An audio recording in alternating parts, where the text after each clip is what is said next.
Hi everyone, I'm Luke Davis, and my team and I have been building PlaceAVote.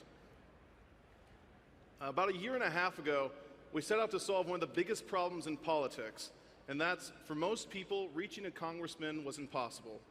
And for most congressmen, reaching the people was impossible. And we thought, well, how do we bridge this gap? And we made a discovery that we can actually make an improvement on this industry that's really inefficient. And you see this industry every day, but you might not realize that it's a $15 billion a year industry. And that's phone polling. But phone polling has a couple of problems. The biggest one is that the main mode of reaching people is calling a landline. And right now, there's been a precipitous drop in landline usage as younger demographics decide they're just going to pick up and use a cell phone. So what we have here is essentially this drop-off, and it's harder to reach a younger demo, so the polls get more inaccurate. What we have is an inefficient process, an inaccurate process, and it's also very expensive. It costs $25 to reach a single person on a single issue. So in a normal run-of-the-mill 1,000-person survey, you're going to be running about $25,000 for something that's broken. So it's almost the worst of all possible worlds. So we thought, well, what would we build to improve this process? We thought if we could validate people's identities, we can build a really strong demographic base. And then if we provided a platform where people could debate and vote on issues, we could then measure comments and sentiment analysis and votes, and we could build something that looks a little bit like this. If we could switch to the demo.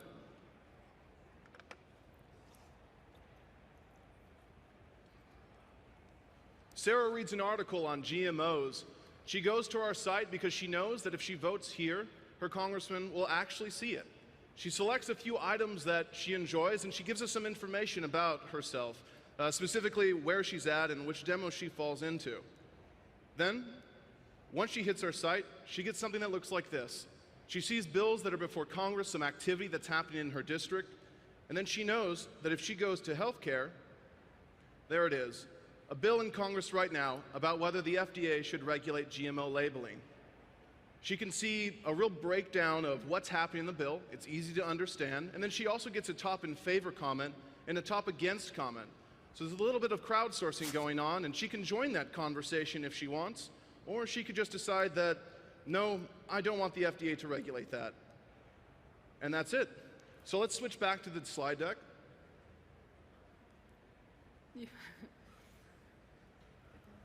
So let's talk a little bit about what's happening.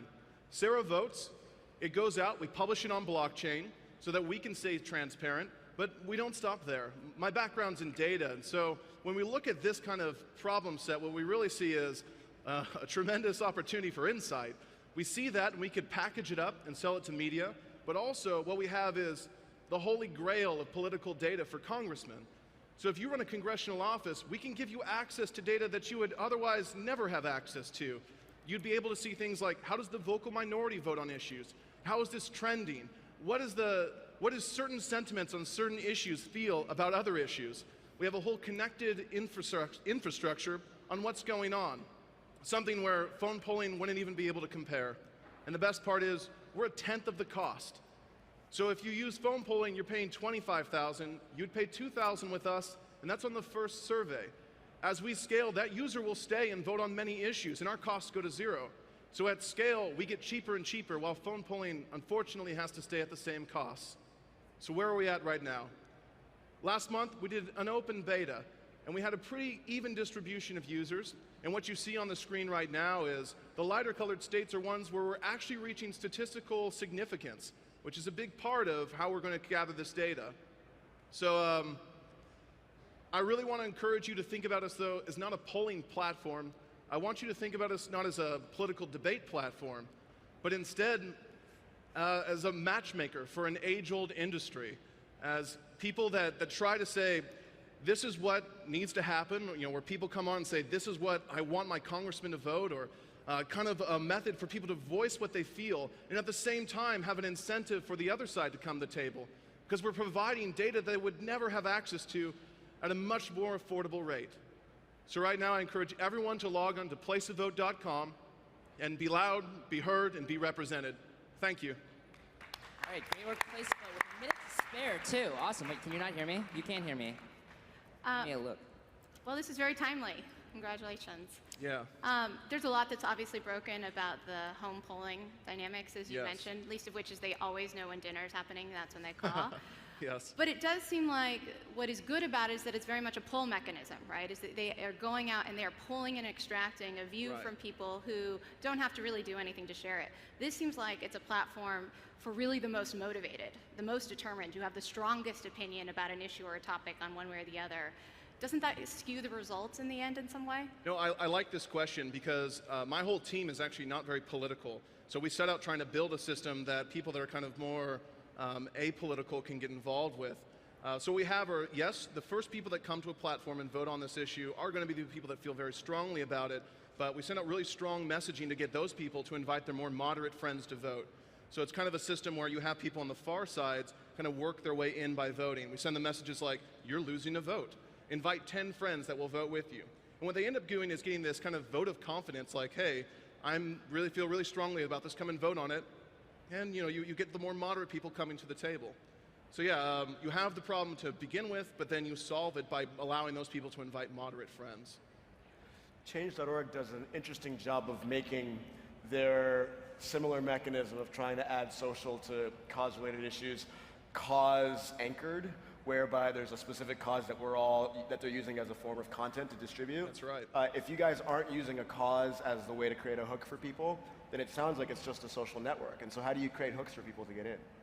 So I'm trying to understand the question a little bit better. How do we get people initially in the funnel, or? Well, not only how do you get people, yes, how do you get people initially in the funnel, but more, maybe to a finer point, how is this different than something like Facebook, which similarly has polls and has people trying to bring okay, all right, so that's a good question. First one is, we actually use social media channels to reach these people, and we'll say, hey, this is an issue that we think is important in a demographic that we think cares about it. We basically reach out to the people on the far right or left on an issue to get them to come in and invite others. But the second part is, how are we different from like another social media site, right? We tailor our data, and we have relationships with congressional offices so that they'll actually take our data. That's not something Facebook, I think, even has a desire to get in. So our customers are actually media outlets and congressional offices. Quick follow-up question. Sure. What kind of scale makes these data statistically significant for these constituents? I was hoping for this question. The way sampling size works is, as long as we match it up to census data, we actually need a relatively small number. About 1,000 people represents a 600,000 person district pretty well. That's cool. So yeah, I mean, it's kind of the benefit of math. Yeah. How do you break down really complicated themes and questions and policy issues to an audience that is responding on their phone and wants to do so quickly? Yeah, so this is great. We started out thinking everyone would just crowdsource this, like comments, and the first feedback we got out of beta was like, that's not going to happen. I don't know what's happening on this bill. So what we did is we have content people that are trying to write non-biased summaries for now, but our end goal is always to have kind of those summaries that are kind of crowdsourced, where people will upvote these summaries and they'll get points for being a researcher, or they'll get points for influencing these summaries.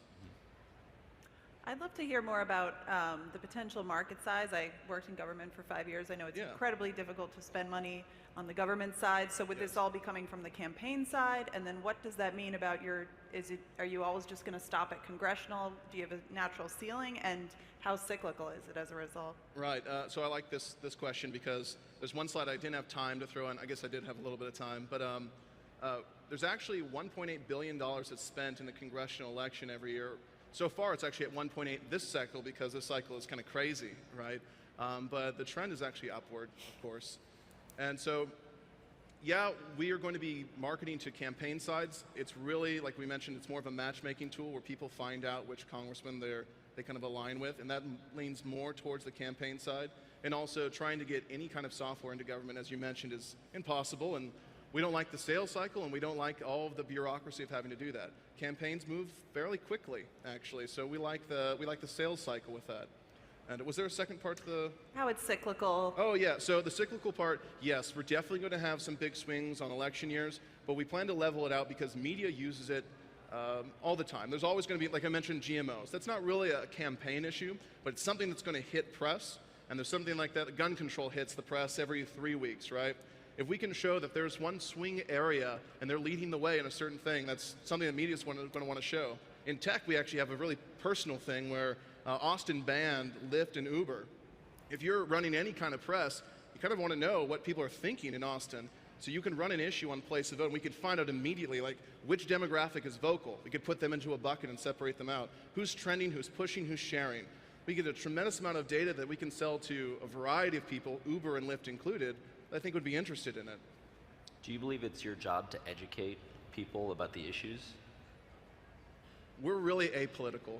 So a question like that makes me nervous to answer. I don't feel like it's my job to educate anyone, but I do want to build tools so people can educate their own communities. I want to build tools where people's comments can float to the top if they're valuable. So I think education's a big part of it. I don't feel like it's my necessary or my team's goal to try and push an issue on anyone. All right, one last round of applause for PlaceAVote. Thank you. Thanks so much.